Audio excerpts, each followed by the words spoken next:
একটা setting on করলে বেঁচে যাবে আপনার অনেকগুলো এমবি। আসসালামু আলাইকুম, পুরো ভিডিওটি দেখতে থাকুন।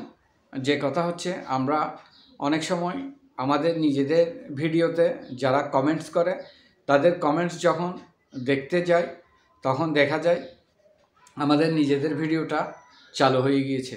তো চালু যখন ভিডিওটা হয়ে যায় তখন অনেক সমস্যা হয়। তখন ফেসবুক অ্যালগরিদমের মধ্যে আমাদের এই যে বারবার আমাদের ভিডিওটা চালু হচ্ছে, ফেসবুক ধরে নেই ওই ভিডিওটাতে আমরা ভিউ বাড়ানোর জন্যই আমরা বারবারই ভিডিওটা প্লে করছি, বারবারই ভিডিওটা দেখছি। অর্থাৎ ফেসবুকের ভিউজটা বাড়ানোর জন্য সেটা করছি, ফেসবুকের অ্যালগরিদমের মধ্যে সেটা কাউন্ট হয়ে যায়। তো সেই কাউন্টটা কীভাবে বন্ধ করবেন সেটিংটা আমি একটু পরে দেখাচ্ছি। এরপরে আসছে এই যে শুরুতে একটা কথা বললাম, একটা সেটিং অন করলে আপনার মূল্যবান এমবিটা বেঁচে যাবে। আপনারা যে পরিমাণ এমবিটা রিচার্জ করেন সেই পরিমাণ এমবি দিয়ে দেখা যায় অল্প কিছুক্ষণের মধ্যে এমবিটা শেষ হয়ে যায়।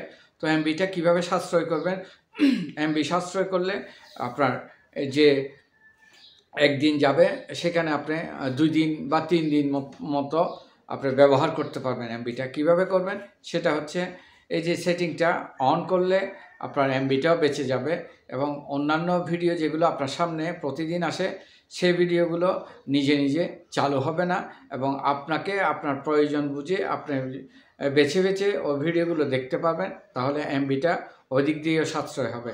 সেই এমবি বাঁচানোর জন্য একতা এমবি বাঁচলো, দ্বিতীয়ত আপনার ফেসবুকের যে অ্যালগরিদমের মধ্যে আপনার ভিডিওটা বারবার দেখাতে কাউন্টিং হচ্ছে, সে থেকেও আপনি রক্ষা পাবেন। সেটা থেকে রক্ষা পেলে আপনার আরেকটা উপকার হবে যে আপনার ফেসবুক আপনাকে আনএলিজিবল অ্যাক্টিভিটিতে দিবে না।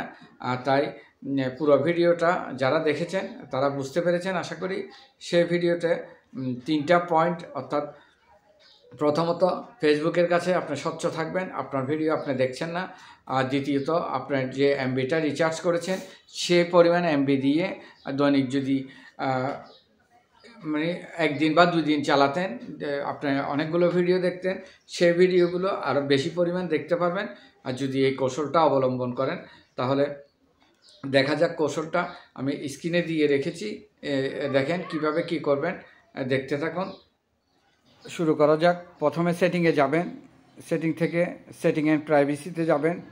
এখানে নিচের দিকে স্ক্রল করে খুঁজে নেবেন মিডিয়া অপশনটা কোথায় আছে, মিডিয়া অপশনটা খুঁজে নিলাম।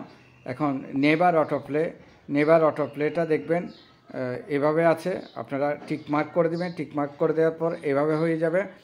ভিডিওটি ভালো লাগলে সবাই শেয়ার করে অন্যকে দেখার সুযোগ করে দেবেন। ধন্যবাদ।